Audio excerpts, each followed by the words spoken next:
sit down in this chair. And I figured she just wanted to talk. Well, she started massaging my shoulders and back. I says, "What are you doing?" And she said, "This is what I'd like to do to people I like." Well, the next thing you know is I dismissed I dismissed it because she's an adult, I'm adult, and I didn't know that she at that time she was mentally diminished. I knew that she had a disability because of the walker, but I didn't know that she was mentally diminished. And a man due 3 years ago may have bought hook, line, and sinker what this man is about to serve. But today, no, I do not. And he has a long record of SA offenses. His first offense to a child happened in 1995. And it was bad because he was not released on parole until 2009. So he's facing a life sentence. He had his life on the line. And for him to end up doing this to someone who is not mentally there, to put it all on the line, it's disturbing.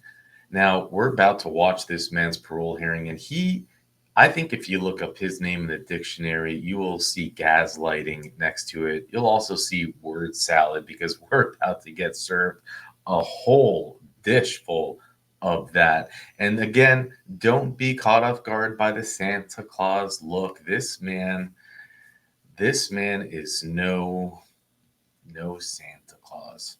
With that, let's jump in. So it looks like a parole violation hearing occurred in May of 2022. The board noted your denials to allegations 1 through 2, took judicial notice of pending case 2119-00589, and scheduled a paper review.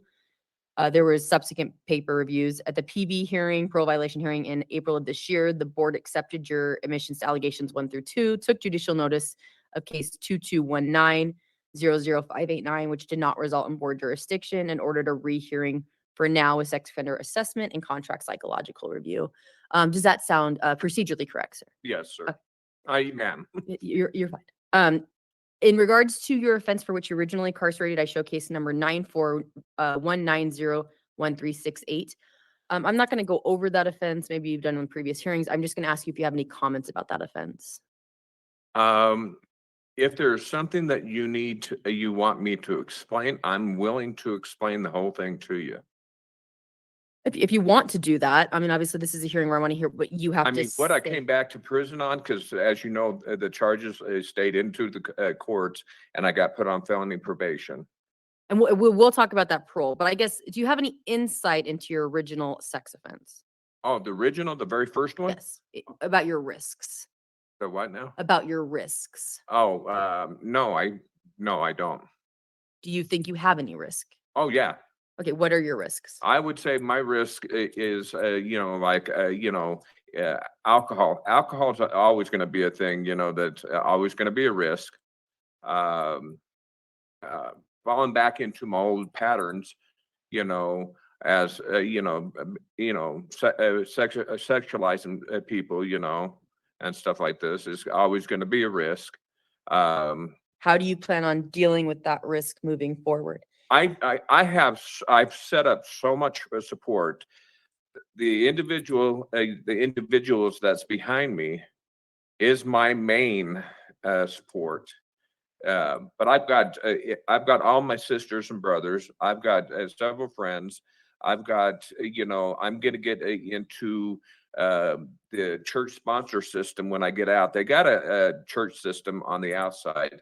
That's just nothing for parole people that is, sex offenders and stuff like this, where we can go to church, have sponsors, somebody we could, be able to contact if we're having hard times or whatnot. Say, I can't get a hold of my brother or any of my other family, siblings or whatnot. I'd be able to contact one of them, I've set up, with my friends, the same thing, so I'm going to have a arsenal of different people that I could turn to. But the main thing about this whole situation is I've got to be the one that takes the steps. I've got to be the one that, asks for the help. That's my biggest downfall is, when I get, into a depressed state of mind and, I fall off and I start, getting into the depressed set of mind. See, I found my son dead And I on did read that, and I'm sorry to on hear that. September 19th. And 2021, and my world got flipped upside down. And I still struggle with that. And so the thing about it is, I try, part of me wanted to live, part of me wanted to die because I didn't want to deal with the pain. And I almost went back to doing my old behavior, drinking, but some little voice in my head told me not to. And so I didn't. And I struggled to pull myself back together. So the thing about it, I think I got a better handle on it this time. And why do you think that? For the simple fact is that I think that I became complacent. I took the steps since I've been in prison. I've taken the steps to uh, understand who I am, where I'm doing wrong. I've taken the classes of daring greatly, real transition, oh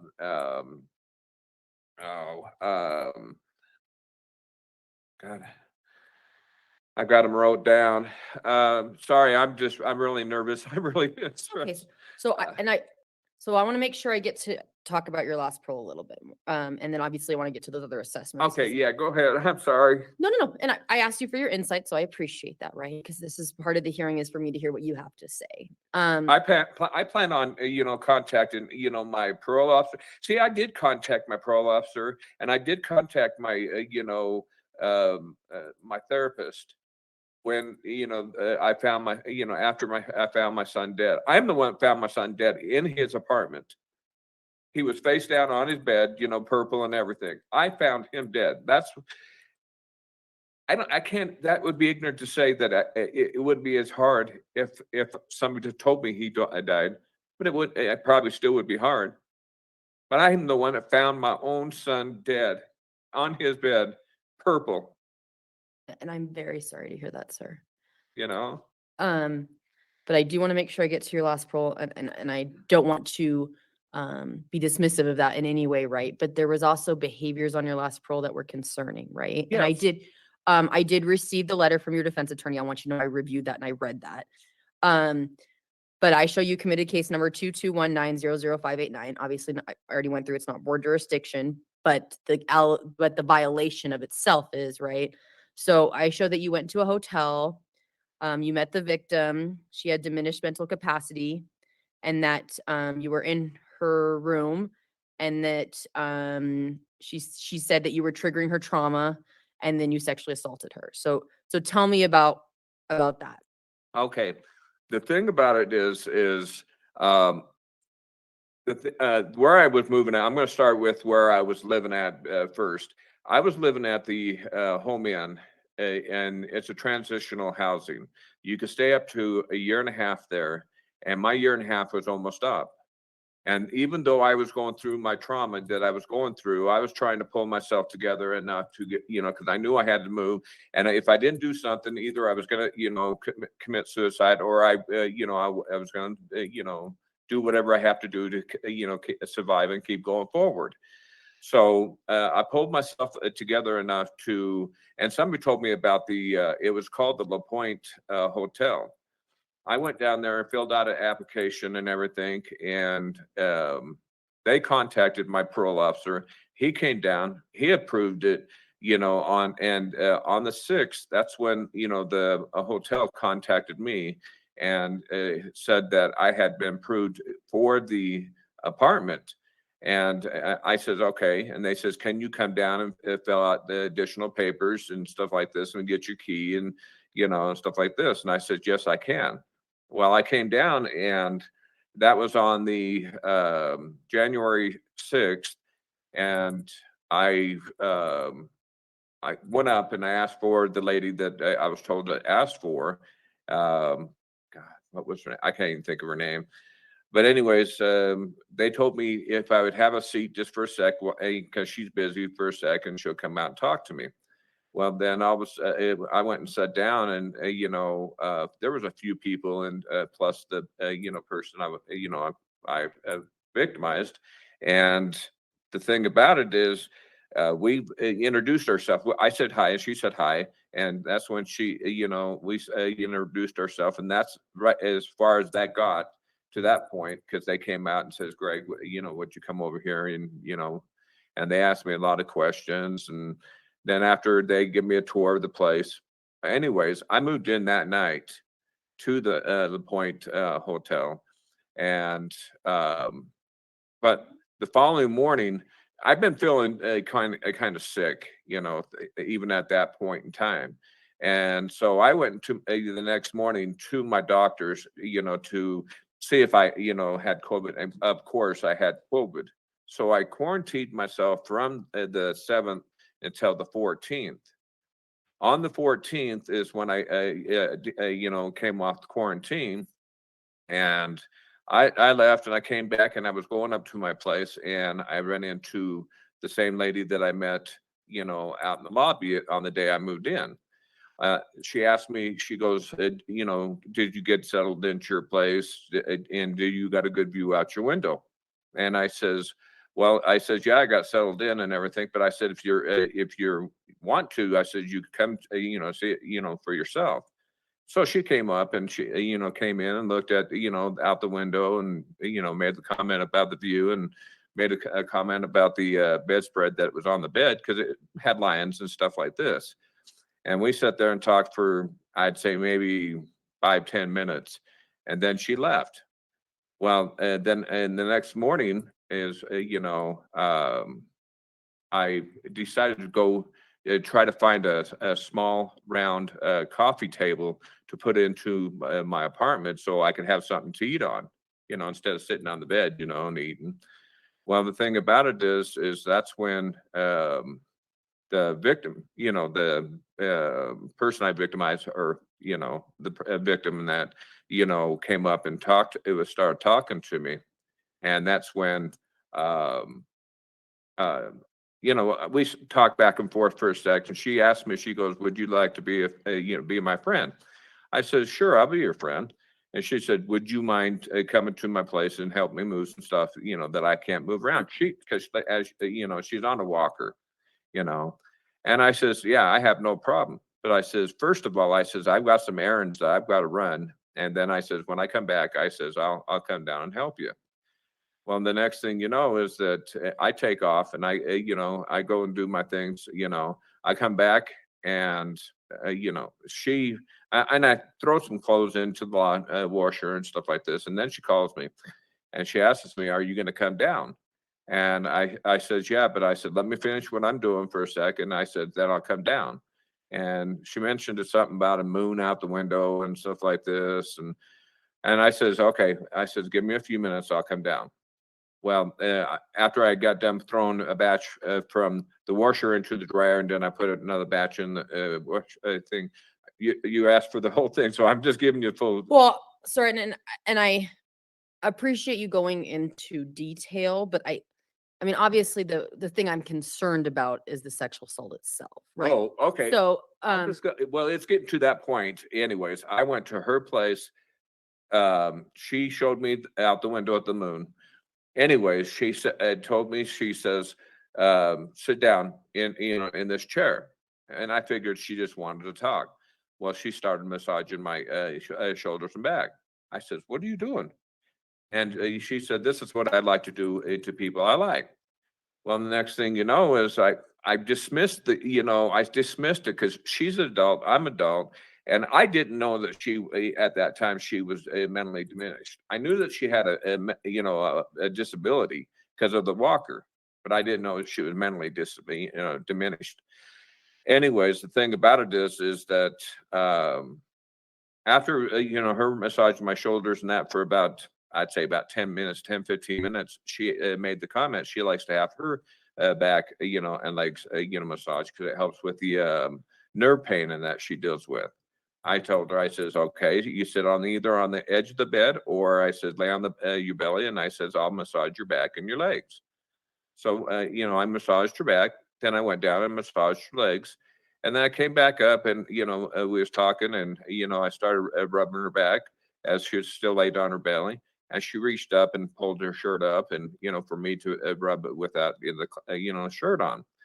And the next thing you know is I thought, okay, maybe she would like to have, her back and legs massaged without no clothes on. So I, told her, I says, if you want to take off your pants, I says, I'll massage your pants. I mean, your legs without the pants on.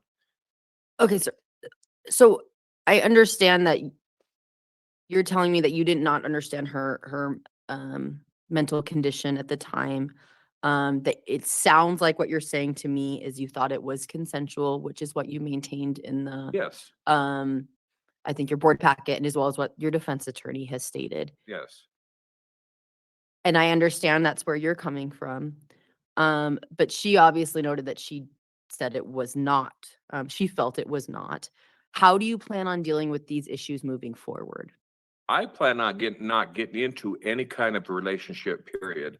As any kind of, I'm going to have friends. Don't get me wrong. I'm going to have friends, but as sexual relationships and stuff like that, it's out. Um, I'm, how do I put this? And I don't want this to sound too forward. I cannot do anything anyways. And so, it's just the thing about it is that I don't plan at my age, I don't plan on, having a sexual, close relationship with any females anymore.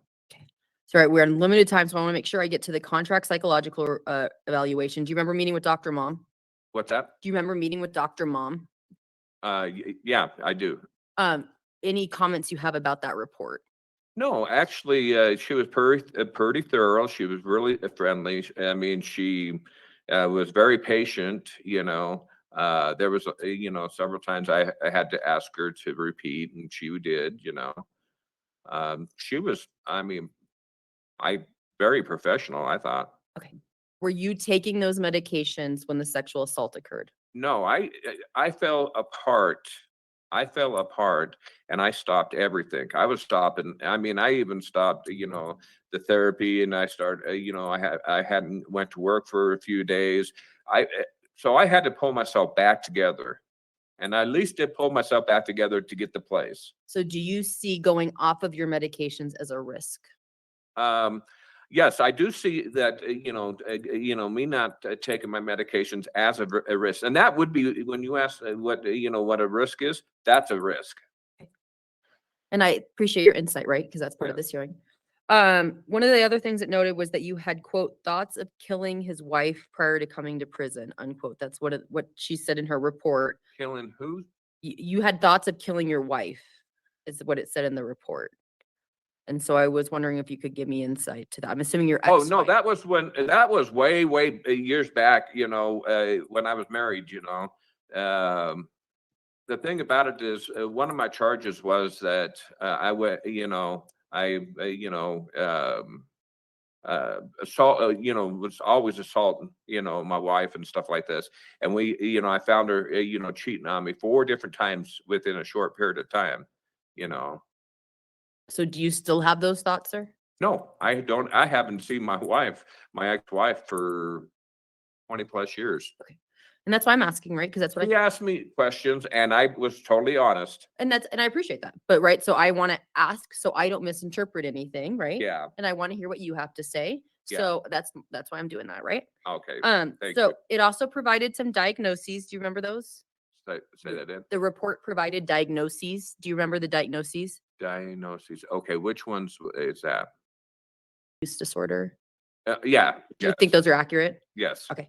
And then the recommendations were for ongoing sex offender treatment, ongoing mental health services, and you would benefit from a halfway house. Do you agree with those recommendations? I do. For the simple fact is that being in here is not beneficial for me in here. For the simple fact is that I'm more productive on the outside. I can go right back to my old job at Serta Mattress. That's what I plan on doing. Um, and my brother even says that he could probably get me hired at his place of employment. Um, yeah, I And then I want to make sure I get to the sex offender assessment because, like I said, we're on limited time. So, the sex offender assessment. Do you remember receiving that, sir? yes, I do. Okay. And I'm not going to go into all the specifics of it, but one of the things it recommended was sex offender treatment. Do you think that's accurate? Do you think you need sex offender treatment? Um, I would hopefully hope that I get back into the aftercare with Vicky Fields because that's who I plan on getting back into. So are you saying you would like treatment in the community versus prison? Is that what you're saying? I would like that.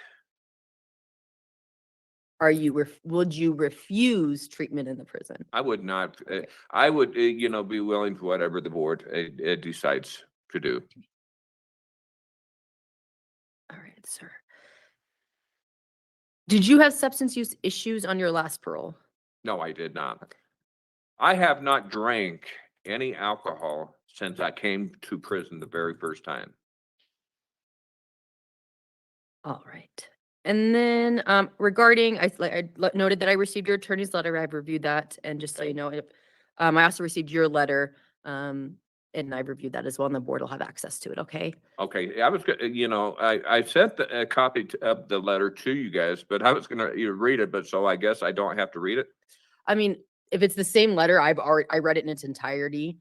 So I don't think you need to reread it. If there's something you want to mention to me again, then that's fine. But I've read it in its entirety. The only thing that I would say that that I did add to this one here is, is that I don't know if they got it down that I have been working at UCI for the last 6 months. Okay. How's I've that been going? active.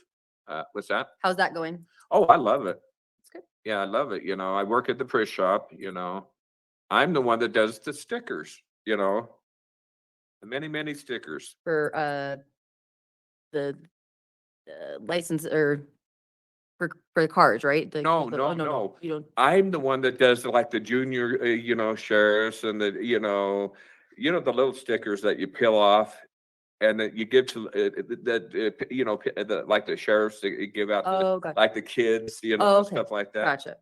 Yeah, Yes. but I do when I don't have regular stickers to do, I do the DMV, and I've been doing the 26s, on the DMVs, so the new ones. Okay. Anything else you want to highlight, sir? No, actually, yeah, like I said, I was going to read the letter. I did mention, a few of the things like, I didn't know what to expect. I mean, I'm so nervous. I just didn't know what to expect. So I just tried to be as prepared possible. I know I should remember all this, but my, being stressed, I got breathing. I use a breathing technique and it helps me calm me down, Is that something you've learned in one of your treatment programs? Yes. Yes. That's good, sir. All right, sir. Those are all of my questions from here. I'm a hearing officer. I make recommendations. The board ultimately decides. They're made up of 5 members. 3 of them have to come to one decision. That's the decision of the board. You should get that in writing within 2 to 4 weeks. Okay. Thank Your you. family members, your friends, anyone listening to this hearing via video can go to bop.utah.gov. As soon as we have that decision, we post it on our website. Just so you know, it's not immediate. It still takes some time, but it's faster on the website than the mail, so they can look that up and tell you what that decision is while you're waiting for your written decision. Do you have any closing comments or questions for myself or for the board, sir? No, I don't. The only thing I would, if they do decide to give me, another chance at parole, I would like to go to the halfway house. Even though I've got, family and stuff like that, that would help me get into a place. I've already decided to go to a halfway house for stabilization. That way I can, get everything taken care of, get back, on my medications. I can get it, have a constructive, environment, and get everything in roll before I just jump out into a place again. You see what I'm saying? Yes. And I just want to, that way I can get a job. I can get everything taken care of. My medical, my mental health, my therapy, everything, put in place. Plus, I've got to also think about paying. I was assessed a $5,000 fine from, the courts that I've got to also, start, thinking about, because it's building up interest right now. And so it's like, that's something I've got to focus on too. And like, once again, I'm a hearing officer. I don't know what the board will do, but I've made notes of everything you've said today. I appreciate you coming to this hearing. We'll go ahead and conclude. Thank you. Hey, thank you very much. Okay, and to my surprise, Utah actually denied his parole. So he has a rehearing scheduled for October of 2026. So he's got some time that he's got to wait right now. And man, we've seen Utah grant, I believe, even just the worst of the worst of the worst. So it surprises me when they sometimes don't. He's age 61 years old, and we'll go over again the initial crime, but remember, he was sentenced 15 years to life for the initial crime against a child. He served a full 15, gets out on parole, and then commits this offense. And he knew what he was doing was wrong. And it's just, it just blows my mind how someone will put their entire life on the line for a moment of their satisfaction, to take advantage of someone who's mentally disabled. But you might also say that maybe there was he allowed to be in that hotel? I don't know. I guess he had to stay away from kids, but they don't say stay away from people with diminished capacity. And that just shows how dangerous some of these, or many, or most of these people with these type of crimes are. It's a crime of opportunity. Yep, it could have been a child, it could have been an elderly person, it could have been someone of diminished. It didn't make a difference. He risked it all. And it's just everything you need to know. And then he pulls out all the stops. He plays on the death of his son, which happened 3 years ago. And yes, not taking any of that away from him, but I could not help but feel that he was playing those heartstrings and almost using his son, as trying to use it as an excuse. And also, when he describes the story and he goes through everything, it was just a perfect example of word salad and gaslighting. And we see that tactic all the time. It's nothing new. Now, let's just go over the incident here in the unpacking. Thank you, Sir Richard. And oh my God, he looks like a mirror image of Breaking Bad. If you had already thought this, maybe you caught it before me. But look at this. This is amazing. What was his name in Breaking Bad? How do I not Sean? Main actor, Breaking Bad. His nickname was Heisenberg, right? I'm having a cold. The actors, acting name. Walter White. Walter White. He looks like Walter White. Holy cow! Right, the resemblance. It's uncanny. Anyways, let me read this to you. And this was written January 17, 2022. On January 16, Gregory was arrested and booked in the Salt Lake County Jail on one count of forcible assault, and he did, wow, and 2 counts of forcible SA. 58-year-old Bain was originally charged with 13 felony charges related to sex crimes against children in 1993. He received 13 against children in 1993. In Utah, when you get sentenced 15 to life for these type of crimes and you serve all 15, that it was bad, because we see people who get out in just a couple years for doing unimaginable. He pleaded guilty to 1 count of first-degree felony assault and tried to withdraw his guilty plea in 1997, but was denied. On February 27, 1995, Bain was sentenced to 15 years to life, but granted parole in 2020. His most recent, and it took him just 2 years to reoffend. Can you even imagine? And they would probably consider him a low risk score at the time. His most recent offense involved a victim with diminished mental capacity who also suffers from epilepsy. In speaking to law enforcement, the victim stated that Bain allegedly entered her room and had been giving her a back rub before he touched her buttocks and told her to take her pants off. The victim explained how she told Bain his actions were triggering past traumatic events to resurface for her. Bain presumably ignored her, turning her over and placing his fingers in her.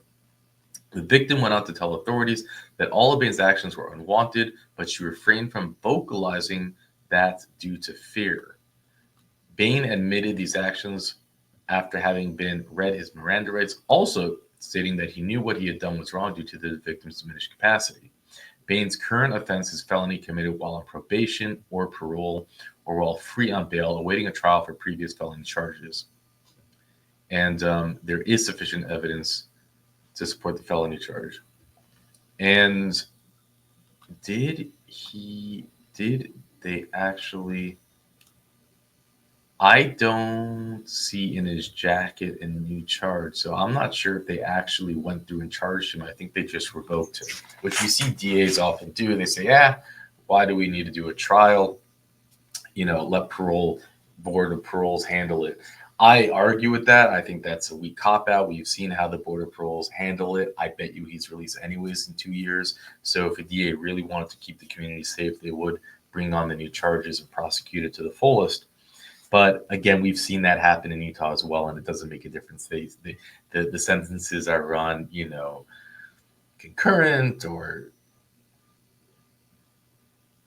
whatever, and nothing ends up happening. But you just got to think about this. And this, he's just a dangerous predator, and let out into the street. And it only takes a little bit of time. Oof, it's so scary. So there you have it. I don't know what else to say on that. Thank you, Sir Richard, for providing the information on this case. I think this guy is just the typical roach, the typical dangerous predator, who is a man, dare call him a man, a monster of opportunity. And he was given an opportunity and he took it. And if one believes that one is caught 100% of the time that they do things, and the first time that they do things, that's just hard to believe. I just can't, even if you want to believe it, I can't believe that. The idea that he'd be caught his first time. What's also fascinating to me is someone who has just spent all these years in prison and going through, probation and all these things would still admit to the police after having his rights read to him of what he did and not simply saying attorney. Had he even said attorney, he would have had a fighting shot. Who knows what would have happened. But you see that also with these type of criminals. You see it in so many cases. They're not in like the Chris Hansen things and other stings. So many of them, they just, I don't know, there's something off where they just don't get it. And in that case, I'm grateful for that. That's for sure.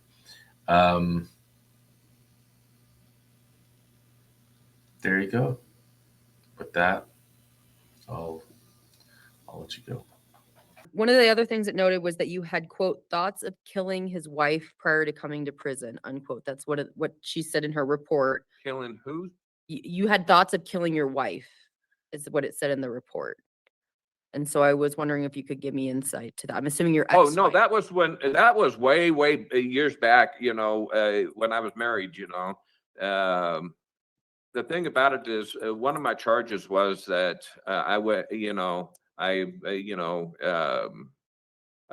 assault, was always assaulting, my wife and stuff like this. And I found her, cheating on me 4 different times within a short period of time,